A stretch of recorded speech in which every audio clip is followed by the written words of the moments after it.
त्या लहान मुलींना बघताना मला असं लक्षात आलं की फ्लेक्सिबिलिटी ऑफ द बॉडी बरोबर flexibility of the mind, that is also something that she manages to give the kids. I also have one other suggestion, because इथे सगळेजण आपण ऑलिम्पिक्सचं बोलतोय. तिने रोप मलखांब केला ॲट दिस एज. मला वाटतं that needs round of applause. एक तरुण मुलगी होती बरं का, BSc करणारी.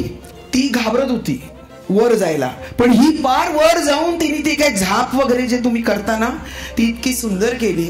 So hats off to you. तर 2 गोष्टी सांगणार आहेत आणि थांबणार आहे. एक म्हणजे आमच्याकडे ह्युमन परफॉर्मन्स लॅब आहे आता, ज्याच्यामध्ये बऱ्यापैकी चांगल्या इक्विपमेंट्स आहेत. आणि मला असं वाटतं की जेव्हा मी मुलींना बघत होते तेव्हा मला असं वाटतं की कुठल्या पायावर किती बॅलन्स कोणाचा आहे, कुठला स्ट्रॉंग आहे, हे सगळं आपण शास्त्रोक्त पद्धतीने तुला मदत करू शकतो. सो आय वुड से की आमच्या सिम्बायोसिस स्कूल ऑफ स्पोर्ट्स सायन्सेसच्या तर्फे you are welcome. We will not charge you anything. You please come. आणि तुझे सगळे ज्या टेस्ट आहेत त्या 100% टेस्ट आपण देऊ. मला असं वाटतं की तू करू शकशील.